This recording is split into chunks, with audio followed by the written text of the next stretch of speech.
सभी भाइयों को, बहनों को, दोस्तों की वर्षगांठ की बहुत बहुत शुभकामनाएं। और साथ में जो आपके नए प्रोडक्ट आपकी कंपनी ने लॉन्च किए हैं, मैं प्रार्थना करता हूं भगवान से कि वो प्रोडक्ट आपकी कामयाबी में चार चांद लगाएं, आपको और कामयाब करें, आपको और समझदार करें, आपको और स्थापित करें हर तरह से।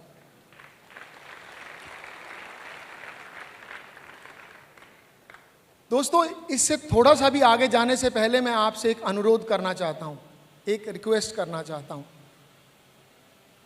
आज तक आप लोगों ने मुझे बहुत इज्जत दी, बहुत सम्मान दिया, इतना इज्जत, इतना सम्मान दिया जिसके शायद मैं लायक भी नहीं था। मगर परमात्मा ने बहुत कम मुझे जीवन में मौके दिए हैं कि जब मैं स्टेज पर हूं, आज मैं बात कर रहा हूं, और जिसने मुझे चलना सिखाया, जिसने मुझे बात करना सिखाया, वो सामने बैठे हैं। आज मेरी माँ यहाँ आई हुई हैं, तो मेरा आपसे अनुरोध ये है, आपने मुझे बहुत इज्जत दी है, बहुत मेरे लिए तालियां बजाई हैं। अनुरोध है दोनों हाथ जोड़ के आप लोगों से, एक बार ये तालियां मेरी माँ के लिए बजा दीजिए।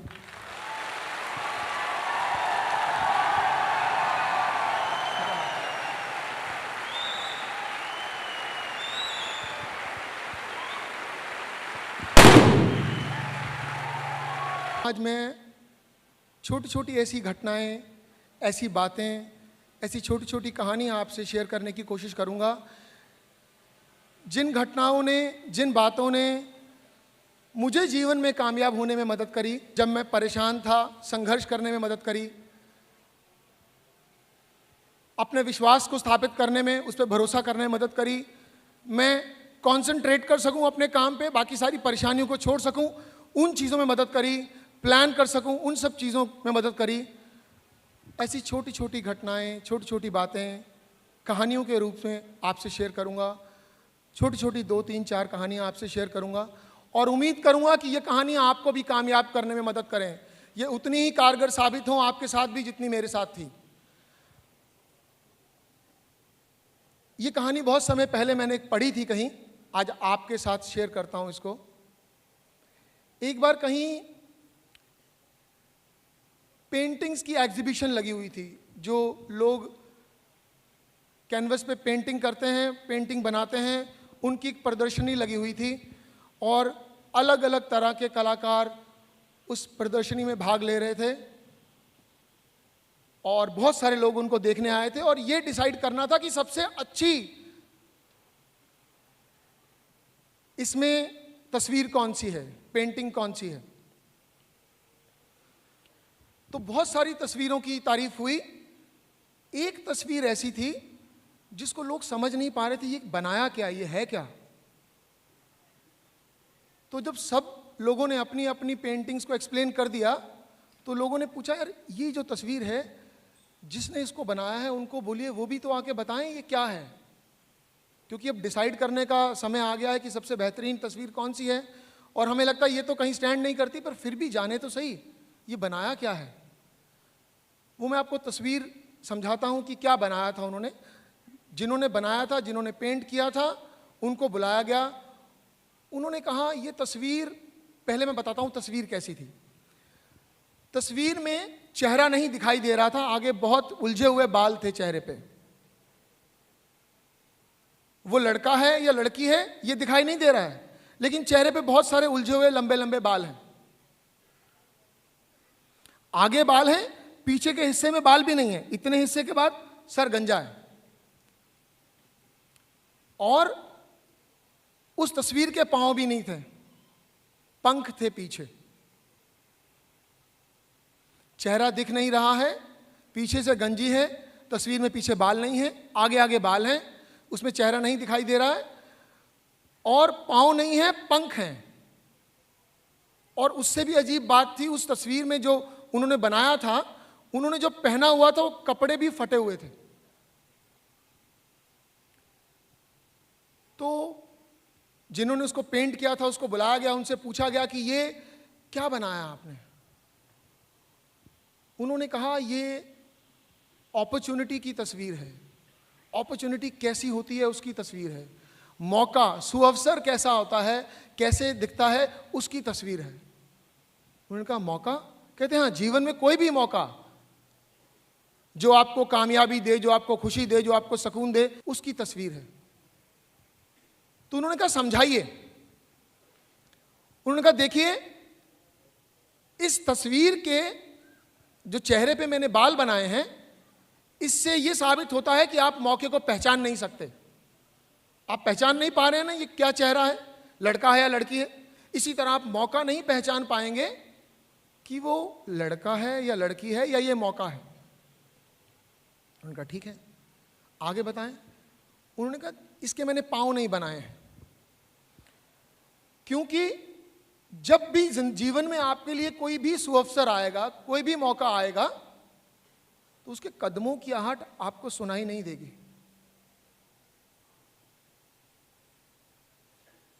कैसे आता है मौका, चल के आपके पास आ रहा है, उसके कदमों की आहट नहीं है। ठीक है जी, आगे बताएं। उन्होंने कहा कि आपने पीछे से इसके बाल नहीं रखे हैं, वो क्यों किया है, वो क्या किया है? उन्होंने कहा कि जब ये पलट के जाने लगेगा तो पीछे से आप बालों से पकड़ सकते हैं तो बाल ही नहीं है। जब मौका आपके हाथ से निकल जाएगा तो आप चाहकर भी पकड़ नहीं पाएंगे। और जितनी आहिस्ता से आया है उससे कई गुना तेजी से चला जाएगा। इसलिए पंख हैं, आते वक्त पांव नहीं हैं, आते वक्त चेहरा नहीं है। और हैरानी की बात यह है कि जो उसके फटे हुए कपड़े हैं ना, ये साबित करते हैं कि ये मुसीबत के रूप में आएगा, परेशानी के रूप में आएगा, चैलेंज के रूप में आएगा। क्योंकि जीवन में अगर आप देखें, कोई भी बड़ी घटना घटी आपके जीवन में, कोई भी परेशानी आपके जीवन में आई, वही अगर आपने उसका सामना किया, अगर आपने उसको झेला, अगर आपने उसको सॉल्व करने की कोशिश करी, तो वही परेशानी आपके लिए जीवन की बहुत बड़ी कामयाबी बन गई।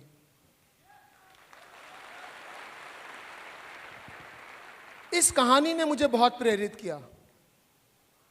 इससे मुझे यह फायदा हुआ कि जीवन में जब भी चैलेंजेस आए, मैंने इस कहानी को याद किया और मुझे सोचा कि ये इस प्रॉब्लम को सॉल्व करते हैं। मैं भागा नहीं, कोशिश की कि उसको फेस किया जाए। तभी तो देखिए, हमारे पुराने जमाने में जितने राजा महाराजा थे, वो अपनी एजुकेशन के लिए गुरुकुल में जाया करते थे, जाते थे ना गुरुकुल में। और ज्यादातर गुरुकुल जंगल में होते थे, आपको राजमहल छोड़ के जाना पड़ता था। इसी से एक और घटना याद आती है। ये महाभारत के समय की घटना है, ये भी मैं आपसे शेयर करता हूँ। मैंने आपसे पहले कहा छोटी छोटी कहानियाँ मैं आज लेकर के आया हूँ। इसको मैंने अपनी नज़र से देखा है, मैंने इसको ऐसे नहीं पढ़ा है, ये मेरे खुद के दिमाग की सोच है। इसको मैंने अपनी नज़र से, अपनी समझ से देखने की कोशिश की है। हो सकता है ये उतनी सटीक ना हो जितनी हमने जीवन में पहले समझी है, पर यकीनन ये आपको मदद कर सकती है आपके जीवन में कामयाब होने के लिए।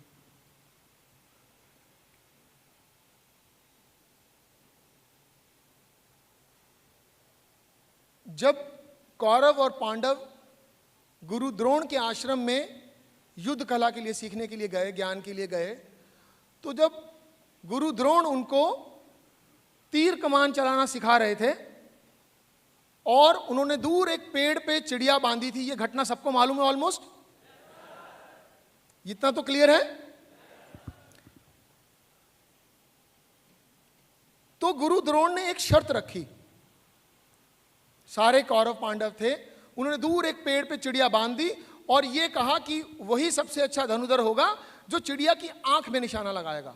बहुत दूर चिड़िया बांधी थी और वो जिस भी शिष्य को बोलते कि तुम जाओ और जाके कमान खींच के कमान पे तीर खींच लो, कमान पे तीर चढ़ा करके, धनुष पे तीर चढ़ा के कमान खींच लो, लेकिन तीर नहीं छोड़ना।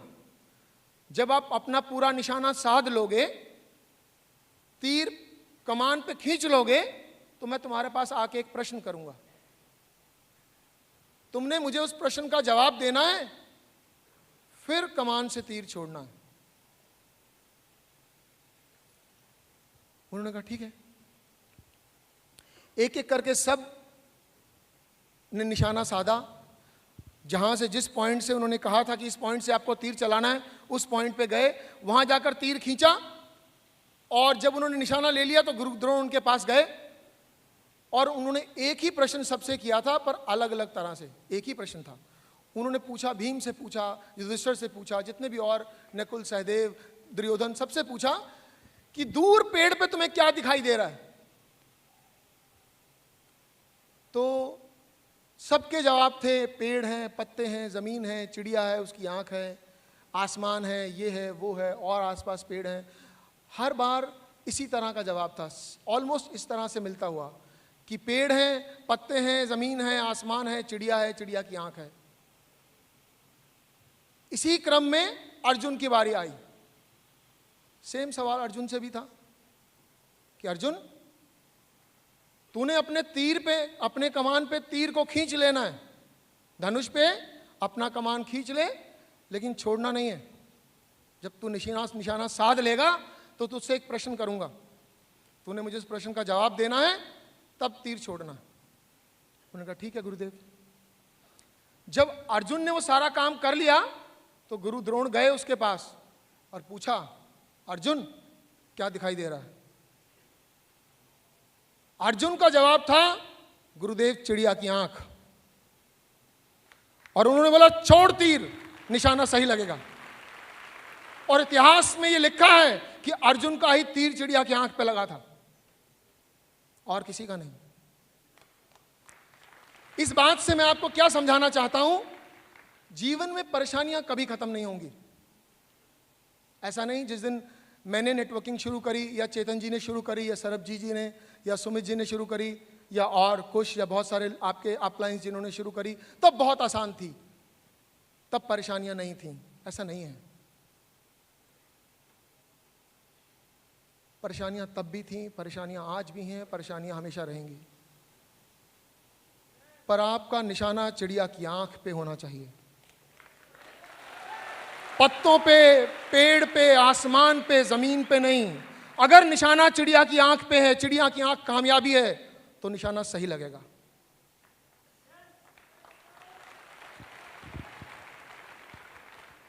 दोस्तों, मैंने अपने जीवन के अनुभव से जो सीखा है, एक बात आपसे शेयर करता हूं।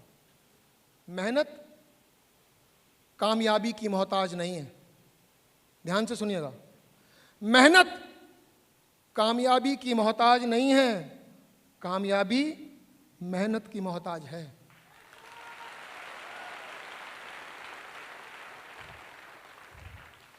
अगर आप मेहनत करते हैं, आपकी कामयाबी से आपको कोई नहीं रोक सकता, कोई भी नहीं।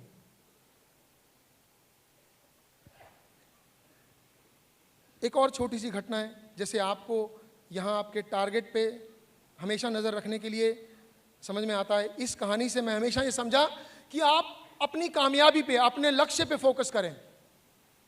परेशानियां रहती हैं, रहेंगी, उससे ज़्यादा फर्क नहीं पड़ता। मेरी माँ आज मेरे सामने है। जिंदगी में मैं जब गरीबी के दिन जी रहे थे हम लोग, मैं अपनी माँ से बोलता था, माँ तूने ये जो बेटा पैदा किया ना, ये सिर्फ पैसे कमाएगा। मुझे मत कहा कर कि रिश्तेदारों के यहाँ शादी पे जाना है, उसके यहाँ बर्थडे पे जाना है। नहीं, मैं नहीं जाऊँगा कहीं। ये बात मैंने आपसे पहले बहुत बार करी है, पर अपनी माँ के सामने नहीं करी है। क्यों माँ? ऐसा था, मैं कहीं नहीं जाता था। मैं बोलता था, माँ मैं इतने पैसे कमाऊंगा तेरी 7 पुश्तें नहीं खा पाएंगी, पर मेरी नजर चिड़िया की आंख पे है। मुझे चिड़िया की आंख दिखाई देती है, मुझे बाकी चीजें मत देखने को बोल, मैं नहीं देखूंगा। मेरी माँ बहुत बार गुस्सा होती थी। मेरी माँ कहती थी कि हमारे रिश्तेदारों को पता ही नहीं है कि मेरा बड़ा बेटा कौन है। मैं बोलता कोई फर्क नहीं पड़ता माँ, एक दिन तेरे बड़े बेटे के नाम से दुनिया जानेगी, तुझे चिंता मत कर।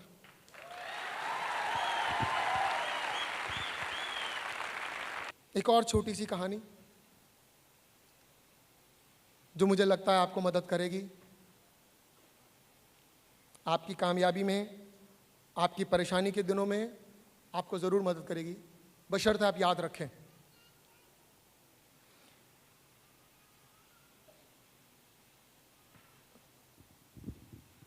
जब परमात्मा ने दुनिया बनाई, उसको आप परमात्मा कहें, जीसस कहें, अल्लाह कहें, वाहिगुरु कहें, मेरे ख्याल से वो एक ही के नाम है। सारी नदियां समुंदर में जाके मिल जाती हैं, समुंदर ही है। तो उन्होंने क्या किया कि सबको बोला कि जाओ नीचे अपना अपना रोल निभाओ, अपना अपना काम करो। तो जब उन्होंने ये आदेश सबको दिया तो उस वक्त 3 दोस्त थे, धन, ज्ञान और विश्वास। जब भगवान ने दुनिया बनाई तो उन्होंने सबको बोला, जितनी भी चीजें थी, कि तुम जाओ और नीचे जाके अपना अपना रोल निभाओ। तो उस रोल निभाने में तब उस वक्त जहां परमात्मा के पास वो 3 दोस्त थे, धन, ज्ञान और विश्वास, ये तीनों दोस्त थे। अब उनको नीचे जाके अपना अपना रोल प्ले करना था। तो धन से पूछा गया कि धन ने पूछा अपने दोस्तों से कि यार एक बात बताओ, हम नीचे चले जाएंगे, अगर कभी मिलना हो तो कहाँ मिलेंगे हम? अपनी जगह तो बताओ, हम कहाँ मिलेंगे? तो धन ने कहा यार मैं आपको पहले बताता हूं कि मैं कहाँ मिलूंगा। उसने कहा मैं मिलूंगा बड़े बड़े सेठों की तिजोरी में, बड़े बड़े बैंकों में, बड़े अमीर लोगों की तिजोरियों में मिलूंगा, मैं तो वहां मिलूंगा, मैं तो वहां रहा करूंगा। ठीक है। अब ज्ञान से पूछा गया कि आप कहाँ मिलोगे? ज्ञान ने कहा मैं बड़े बड़े विद्वान ब्राह्मणों के पास मिलूंगा, बड़े बड़े ज्ञानियों के पास मिलूंगा, बहुत बड़ी बड़ी प्रोफेसर्स पे मिलूंगा, बहुत बड़ी बड़ी लाइब्रेरी में मिलूंगा, मुझसे मिलना हो तो वहां आना। ठीक है। अब विश्वास से पूछा कि तुम चुप क्यों हो, बोलते क्यों नहीं हो, बोलो तुम कहाँ मिलोगे, ध्यान से सुनना। विश्वास ने कहा अगर मैं एक बार चला गया तो कभी नहीं मिलूंगा।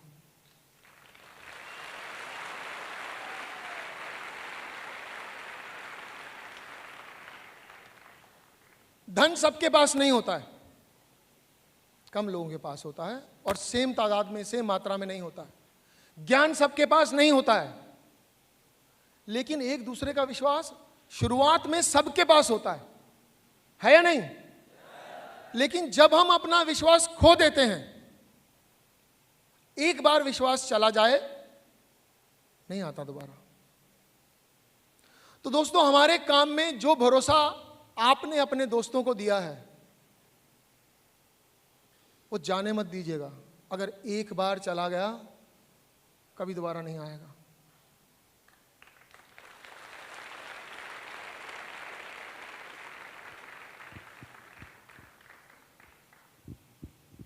जीवन में मुझे बहुत समय के बाद एक बात समझ में आई, जिसको मैं सुनता बहुत समय तक रहा, पर मुझे समझ में बहुत, उस चीज को समझने में बहुत टाइम लग गया।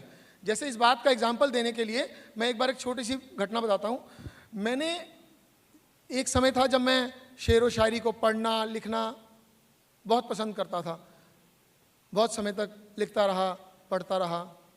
ये मेरे दोस्त बैठे हैं बचपन के, इनको पता है मैंने बड़े शेर व शायरी लिखी हैं, गज़लें लिखी हैं, कहानियाँ लिखी हैं। खैर वो समय चला गया। तो तब मैं गालिब, मीर, तकी मीर, इनको पढ़ा करता था। तो एक शेर पढ़ा मैंने जो मीर तकी मीर ने लिखा था, गालिब के समय के वो शायर थे। तो गालिब ने उस शेर को पढ़ा, और पढ़ने के बाद गालिब ने कहा, मतलब अपने दीवान खाने में अपने लोगों को कहा कि कोई जाके मीर से कहे कि ये शेर दे दे और मेरा सारा दीवान खाना ले ले। मतलब गालिब ने उस शेर को पढ़ के वो इतने उससे इंप्रेस हुए कि गालिब ने ये कहा कि जाओ कोई मीर से जाकर ये कहे कि ये शेर मुझे दे दो और जितनी भी आज तक मैंने शायरी लिखी है सब ले लो। यानी कि इतना शानदार वो शेर था। और वो शेर क्या था, वो नीचे लिखा हुआ था। जब मैंने वो शेर पढ़ा, सुना, तो मुझे लगा यार इतना घटिया शेर, मतलब ये शेर तो मुझे ऐसा लगा कि बस पे खड़ी थी, मतलब पता नहीं क्या है ना। इसका मतलब क्या हुआ? इसका मतलब ये नहीं है कि गालिब गलत था, इसका मतलब ये है कि मुझे ही उतनी समझ नहीं है। सही है? गालिब ने जिस बात से इंप्रेस हुआ, गालिब में कोई कमी थी या मीर के लिखने में कोई कमी थी, ऐसा नहीं है। ऐसा है कि मैं ही नहीं समझ पाया, मुझे ही उस शेर की गहराई नहीं मालूम। ये बात मैंने क्यों बोली क्योंकि जीवन की एक बात मैं अभी आपसे शेयर करने लगा हूं, बहुत ताकतवर बात है, उसको समझ में आने में मुझे बहुत साल लग गए।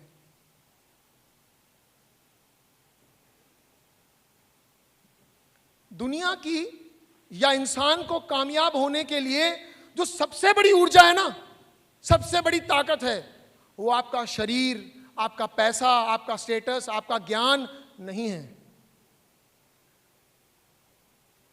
आपकी कामयाबी की सबसे बड़ी ताकत है आपका सपना, और उस सपने पे भरोसा, और भरोसा करने के बाद उसके लिए कड़ी मेहनत।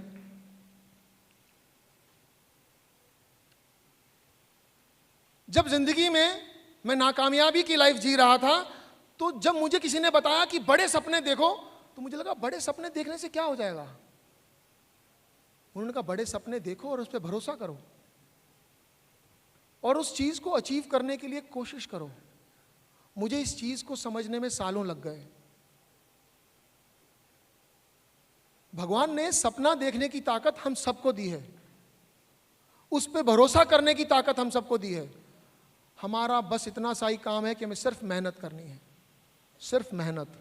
आपकी कामयाबी आपसे कोई नहीं छीन सकता, कोई भी नहीं।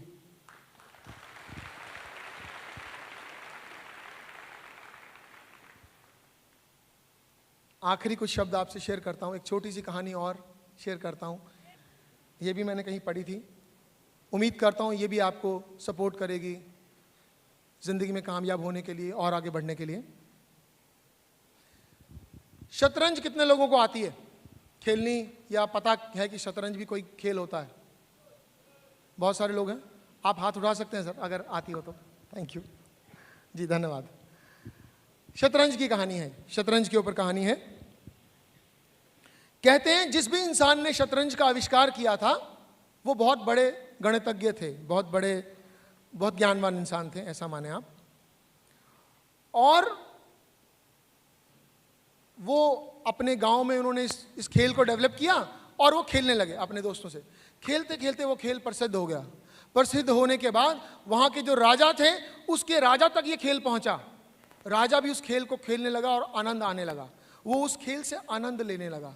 राजा ने पूछा यार ये खेल किसने बनाया है? तो उन्होंने बोला जी फलां गांव में एक बहुत बड़े गणितज्ञ हैं, उन्होंने बनाया है। राजा ने बोला उसको बुलाओ, उसको लेकर आओ। वो राजा जो था तो अच्छा, लेकिन कंजूस था। ये बात पूरे राज्य में पता थी। तो राजा के सिपाही उस इंसान के पास गए, उस टीचर के पास गए और उनको बोला कि आपको महाराज ने बुलाया है।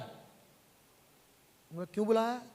कह रहा महाराज आप वाला खेल खेलते हैं जो आपने बनाया है शतरंज, और उससे बहुत प्रसन्न हैं, शायद आपको इनाम दें। अच्छा, उसको ये बात मालूम थी कि राजा कंजूस हैं, अगर मैंने कुछ भी मांग लिया तो देंगे नहीं, बड़ा मांग नहीं सकता, और अगर उन्होंने अपने आप दिया तो छोटा देंगे। पर यह भी बात पक्की थी अगर राजा दरबार में यह कह दें कि मैंने आपको दिया तो फिर वो वचनबद्ध हो जाएंगे, उनको देना पड़ेगा, फिर वो देंगे। तो उसको लगा ये अच्छा मौका है, मैं अपने जीवन को बदल सकता हूं। उसने कहा ठीक है जी चलिए। वो राजा के दरबार में चले गए।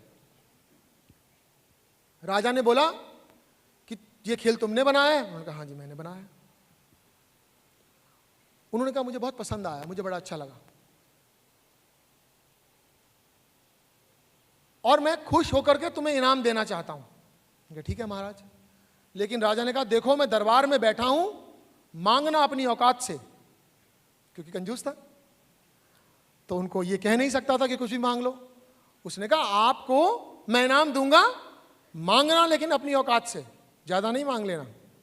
अगर आप अपनी औकात से मांगोगे तो मैं दूंगा। उन्होंने कहा ठीक है महाराज। तो उनका महाराज शतरंज जो आप खेलते हैं उसमें 64 खाने होते हैं। कहाँ होते हैं? महाराज मैं एक चावल का दाना आपसे मांगता हूं, क्या मुझे दे सकते हैं? क्या आपको लगता है मेरी औकात के बराबर है? महाराज ने उन्होंने कहा ये क्या बात हुई, अरे तुम 1 बोरी मांगते, 2 बोरी, 10 बोरी, 100 बोरी, 1000 बोरी हम देते, ये क्या हुआ? कह रहे महाराज बस एक चावल का दाना शतरंज के पहले खाने में रख दीजिए और अगले जब खाने में जाएंगे तो उसको डबल कर देना, 2 कर देना। एक शर्त के साथ मैंने मांगा है महाराज, पहले खाने में 1 चावल का दाना, दूसरे खाने में 2 चावल के दाने, तीसरे में 4 दाने, चौथे खाने में 8 दाने, 5वें खाने में 16 दाने। 8 का डबल 16, 16 का डबल 32, 32 का 64, ऐसे करके डबल डबल करते जाइए और 64 खाने में जितने चावल आ जाएं मुझे बस वो दे दीजिए, मुझे और कुछ नहीं चाहिए। क्या महाराज मुझे ये मिल सकता है? तो उन्होंने कहा मैंने तुम्हें कहा था तुम अपनी औकात से मांगना, ये तो तुमने बहुत कम मांग लिया, तुम और मांग लेते। कहते महाराज बस मुझे इतना ही दे दो, मेरे लिए बहुत है। क्या आप वचन देते हैं मुझे इतना देंगे? उन्होंने कहा हाँ मैं वचन देता हूं, मैं आपको इतना दूंगा। कह रहे ठीक है। अब जो उनके पास लोग खड़े थे जो महाराज को सपोर्ट करते थे, उन्होंने महाराज ने कहा जाओ भाई अनाज लेकर के आओ और इन 64 खानों में उतने चावल के दाने डाल दो जितना कहते हैं। ठीक है। वो जाकर के 1 बोरी ले आए। जब वो 1 बोरी लाए तो जो वो टीचर थे जिन्होंने वो खेल बनाया था वो हल्का सा हंसे और कहते आप थोड़ा सा कम लाए हैं। तो उन्होंने बोला आपने मांगा ही कम है, कुछ नहीं होता।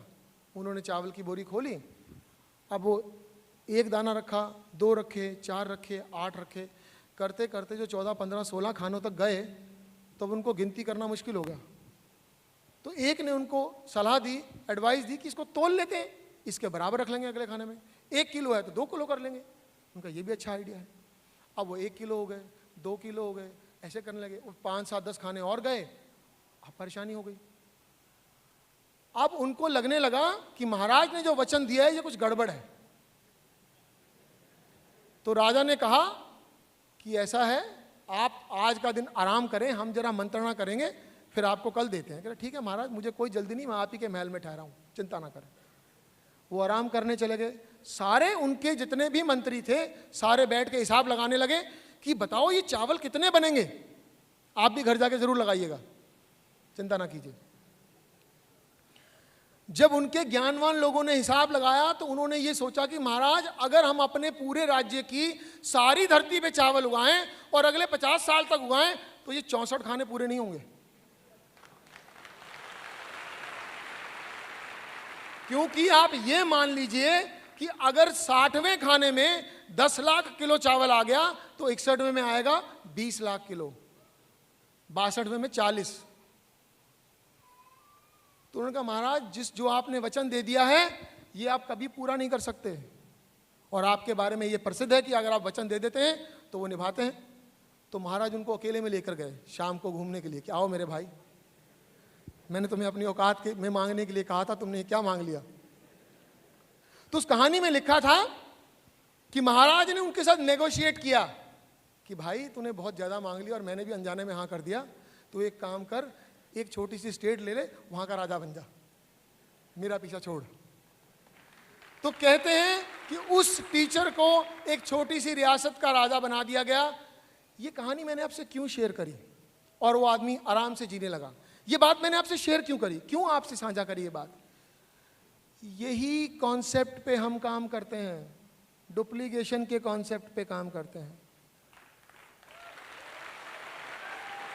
यही वजह है कि बहुत सारे लोग, बाहर के लोग हैरान होते हैं कि इन बच्चों के पास तो पैसे ही नहीं थे, कल तक तो ये 2 ही लोग थे, अभी साल पहले तो कुछ था ही नहीं इनके पास, आज ये कहते हैं लाखों रुपए कमा रहे हैं, और वो ये भी कहते हैं कि हमें समझ में नहीं आ रहा कर क्या रहे हैं। शतरंज का खेल है, समझना आसान है।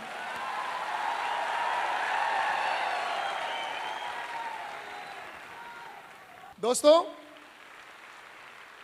शतरंज में अगर आपने शतरंज का खेल देखा है तो जितने भी बड़े प्लेयर्स हैं, हाथी, घोड़ा, राजा, वजीर, सब पीछे होते हैं, आगे प्यादे होते हैं, पता है ना। और उस खेल की एक बहुत कमाल की बात है, जब आपका प्यादा अपने एरिया से दूसरे एरिया के आखिरी खाने में पहुंच जाता है तो उसमें वजीर की ताकत आ जाती है। पता है? नहीं पता, बहुत कम लोगों को पता है। ये खेल क्या कहता है कि जब आप शतरंज खेलते हैं तो जो आगे प्यादे होते हैं वो सबसे पहले मरते हैं, उनको मारना आसान होता है, लेकिन वही प्यादा लड़ते लड़ते संघर्ष करते करते अगर दूसरे के फील्ड के आखिरी खाने में चले जाए तो वो प्यादा नहीं रह जाता, उसकी वजीर वाली ताकत हो जाती है। हम भी वही प्यादे हैं दोस्त, जो लड़ते लड़ते दूसरे के आखिरी खाने में चले गए। इसलिए हम वजीर हैं। आज हम सब अपने अपने नेटवर्क के राजा हैं, वजीर हैं दोस्तों, क्योंकि हम भी लड़ते संघर्ष करते हुए प्यादे ही थे पहले, यहाँ तक पहुँचे हैं। और मेरी आपसे एक हाथ जोड़कर विनती है, आपके साथ आज जो नए लोग आए हैं, जिनकी वजह से हम बने हैं, हमें भी उनको सपोर्ट करनी है। वो भी आज प्यादों की तरह हैं, हमने उनको भी वजीर बनाना है ताकि हम हमेशा राजा बना रहें।